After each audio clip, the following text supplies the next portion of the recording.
Hello po, kamusta? Muli, ito po ang lingkod, si Ate Ai.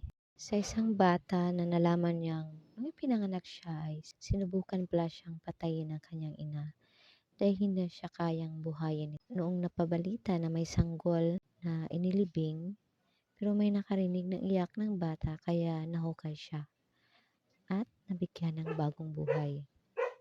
Paano mo ma-explain sa kanya ang salitang patawad?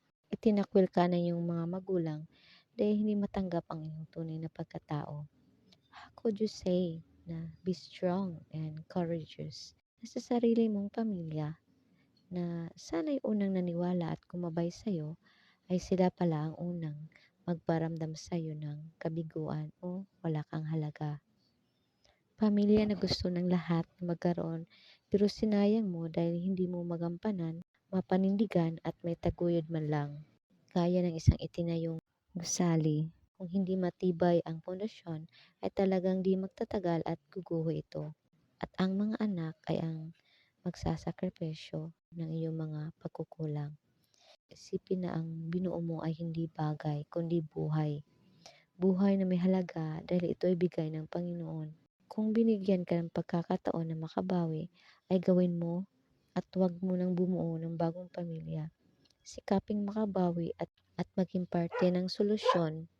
Kung hindi man mabuo muli, ay sikaping gampanan ang minsang sinumpaan dahil may Panginoon tayo na nakikita lahat ang ating mga ginagawa na baka sa huli ay iyong pagsisihan. Walang ama na gusto makita na nahihirapan ang kanilang mga anak. Magbalik loob ka sa ama dahil may ama tayong handang patawarin ka at bigyan ng panibagong pagkakataon. Sa mga anak na paulit-ulit na nasaktan at naging manhid na lang parang patuloy na mabuhay, isipin na may tunay tayong Ama sa langit na parati nating kaagapay sa buhay. Dahan-dahanin na magpatawad, magtiwala sa Ama dahil mas maganda ang plano niya kaysa sa atin.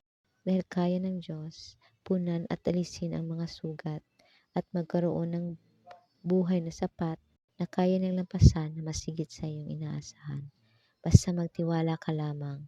Deuteronomy 31. Be strong and courageous. Do not fear, for it is the Lord your God who goes with you. He will not leave you or forsake you. And for that, may God be praised. Amen. God bless po.